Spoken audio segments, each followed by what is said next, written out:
जय श्री राम दोस्तों। तो इस वीडियो में मैं आपको ये बताऊंगा कि जैसे कि लोग सोचते हैं कि ट्रेडिंग में सिर्फ पैसा बनता ही बनता है, लेकिन ऐसा मुमकिन नहीं है। आप हर बार आपकी एनालिसिस जितनी भी अच्छी हो, पर आप हर समय पैसा नहीं बना सकते हो। पैसा आप एक ही चीज़ से बना सकते हो, अगर आपका रिस्क मैनेजमेंट अच्छा है। अगर आप एक अच्छे रिस्क रिवॉर्ड रेशो फॉलो करते हो और रिस्क मैनेजमेंट आपका अच्छा है, तो आप पैसा मार्केट में बना सकते हो लॉस करने के बावजूद भी। जैसा कि मेरे 2 ट्रेड पिछली बार प्रॉफिट में गए थे, तो मैं अब आपको दिखाता हूँ कि मेरा एक ट्रेड लॉस में गया है, तो मैं आपको शो करता हूँ। तो ये देखिए जी, ये वाली चार्ट की बात कर रहा था मैं, जो मैं कह रहा था कि मेरा 2 प्रॉफिट के बाद एक एसएल गया। और ये एसएल क्यों गया, मेरे को ये लॉजिक तो मेरे सारे ठीक था, बाकी देखते हैं क्यों गया। मैं आपको बताता हूँ, एक बार एक्सप्लेन करता हूँ ट्रेड मैंने किस बेसिस पे किया था। सबसे पहले तो मेरे को यहाँ पर एक सपोर्ट जोन दिखा था, जैसे आप ड्रॉ कर सकते हैं। देखिए यहाँ पर मार्केट ने सपोर्ट लिया है, ठीक है। एक टाइम यहाँ लिया, तो ये देखिए फर्स्ट, दूसरी बार यहाँ आया, फिर सपोर्ट लिया मार्केट ने, लेकिन तीसरी बार फिर आया, फिर गया, अब चौथी बार भी आया, फिर गया। अब 4 बार सपोर्ट ले लिया, तो मतलब अच्छा सपोर्ट बन गया, स्ट्रॉन्ग जोन बन गया। फिर जब फोर्थ टाइम आया, फिफ्थ टाइम सॉरी, सपोर्ट लेने, तो मेरे को यहाँ से अपॉर्चुनिटी ढूंढनी थी बुलिश सेंटीमेंट की। तो मैंने बुलिश सेंटीमेंट के इस प्रकार से ढूंढी, जैसे कि आप देख सकते हैं, इसको मैंने 4 आवर टाइम फ्रेम में चार्ट यहाँ पर जोन पे आ चुका है। मैं जब ट्रेड लूंगा तो शॉर्टर टाइम फ्रेम में लूंगा। मैं अपने 15 मिनट टाइम फ्रेम में गया।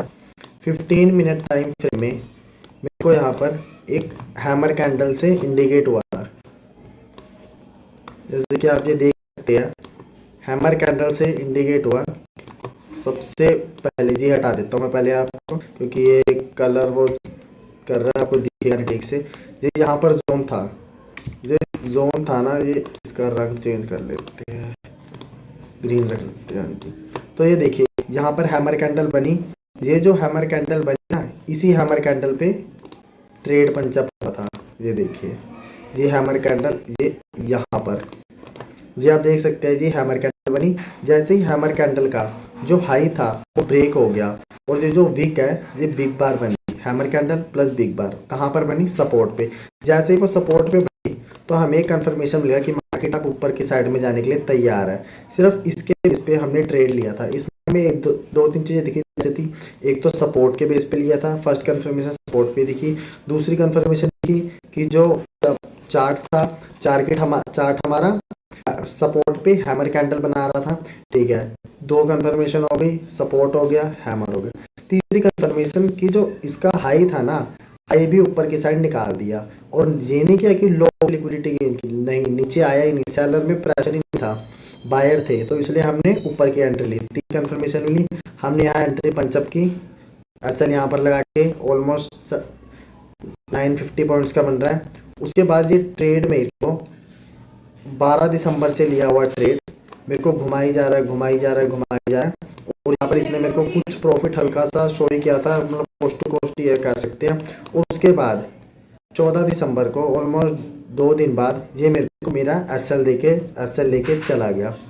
इसके पीछे में यही मिला, पर मेरे को इससे कोई फर्क नहीं पड़ता है। क्यों नहीं पड़ता है, क्योंकि मेरे पास रिस्क रिवॉर्ड रेशो अच्छा है। जैसे मेरे पास रिस्क रिवॉर्ड है 1:3, जैसे आप ये देख सकते हैं, मैं फॉलो करता हूँ 1:3 का।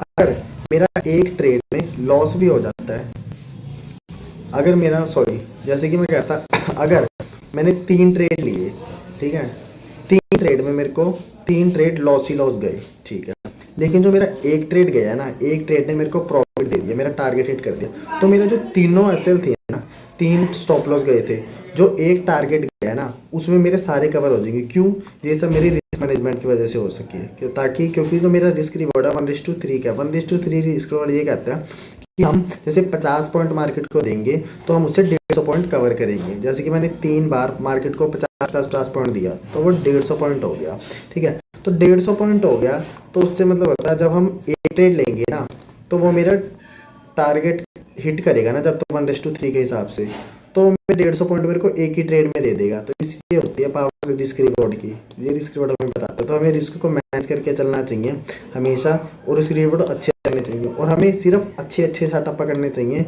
जो बहुत अच्छे है, मतलब जहाँ पैटर्न बन रहे हैं, चीजें मिल रही है, लिक्विडिटी गेन हो रही है, इसकी स्वीप हो रही है, ऐसी बेवजूल के ट्रेड मत लेने चाहिए। अब जितने कम से कम ट्रेड ट्रेड लोगे ना उतना आप प्रॉफिटेबल बन सकोगे। तो लास्ट में आपको भी यही कहना चाहूँगा जैसे कि आप भी 1:3 रिस्क रिवॉर्ड फॉलो करिए और जो अपना स्टॉप लॉस है ना उसे ट्रेल करते करते जाइए। तो इससे ये होएगा कि जो आपका स्टॉप लॉस होएगा ना अगर ट्रेल होता रहेगा और आप 1:3 नहीं 1:5 1:6 भी पकड़ सकते हो। तो आपको यही है कि अच्छे अच्छे सेटअप पकड़ते रहो, कम नहीं होने चाहिए कि आप जल्दी से फोमो में निकल जाओ। फोमो में मत निकले, अगर एक बार ट्रेड में एंटर हो गए तो हो गए, उसके बाद SL हिट होएगा या TP हिट होएगा और कुछ नहीं होएगा। ये नहीं कि आपने बीच में निकल गए कुछ हो गए। और जैसे 50% आपका अगर प्रॉफिट चले जाता है तो आप उसको पार्शियल बुकिंग करना भी चालू कर सकते हैं, बार ऐसे भी हिट होते हैं।